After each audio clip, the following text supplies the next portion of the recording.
Letters, brought to you by E3 Spark Plugs, born to burn.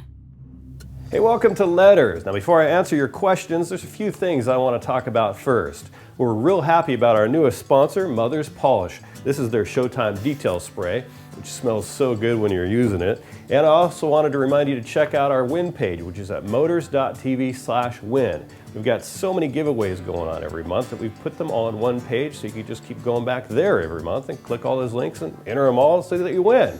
And I also want to remind you to follow us at Twitter, we're at Motorz, and like our Facebook page at facebook.com/MotorzTV. Now let's get to our first letter, which is from Logan. He writes, what is the biggest performance upgrade you can do to a 4-cylinder without turbo or supercharger?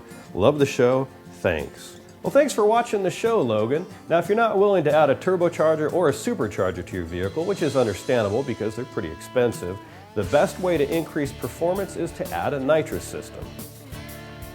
Our next question comes from Jason. He writes in and says, I've got a 2005 Mustang GT with 23,600 miles on it.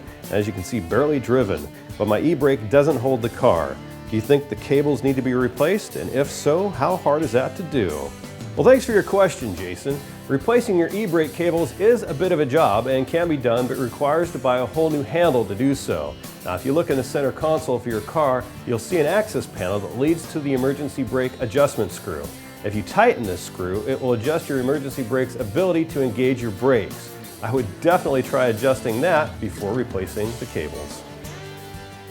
And now Jamie, one of our Roku viewers, writes in and says, I've got a 2009 Ford Focus SE Coupe with 79,000 mostly highway miles.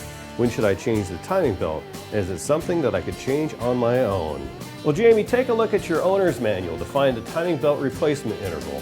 We searched the web, we found many people who were installing their own timing belts on their Focus SEs, and the FocusFanatics.com forum even has step-by-step directions with pictures and everything to show you how to replace the timing belt yourself. Now, it doesn't look like a super difficult job if you have some basic mechanical skills, and we found several conversations online that also recommended replacing the water pump and the idler tensioner while you're in there. And now we've got a brake question from Arun. He writes in and says, hey Chris, awesome work. Thanks, Arun.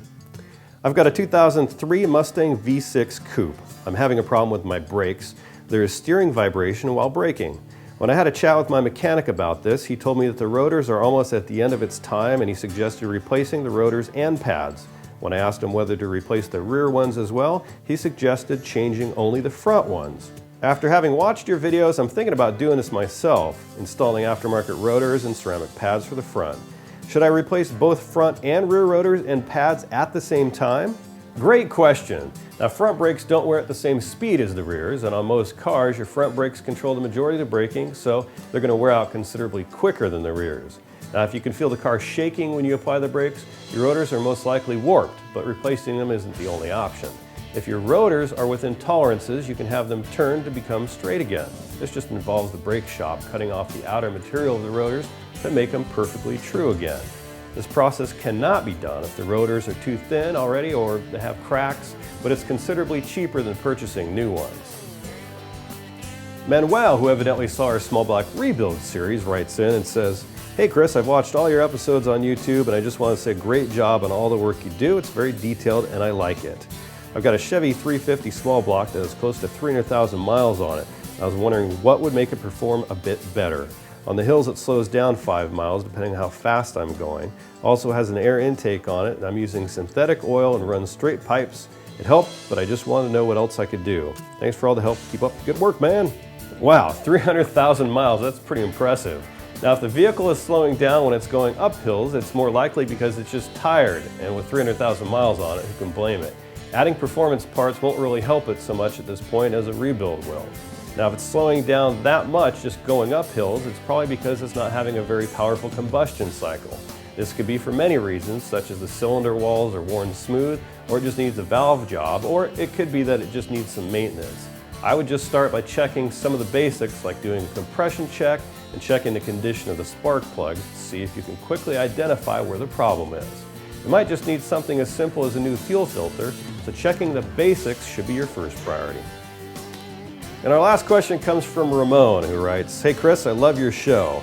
Where could I find a twin screw supercharger for a 2005 Chrysler PT Cruiser convertible? Can't find it anywhere. Please help. Well, Ramon, check out Whipple. They make a twin supercharger kit for Chrysler's PT Cruiser. Just go online and search for Whipple, that's W-H-I-P-P-L-E, PT Cruiser, and you'll find a bunch of kits that are available. You might also want to check out some of those auction sites to find people that are unloading used ones, and you can get one on the cheap. Now, I want to thank Ramon and everybody else for sending in your letters. Y'all get free E3 spark plugs for your vehicle. Now, to find out if they're available for your ride or to learn more about their Diamond Fire technology, just head on over to e3sparkplugs.com.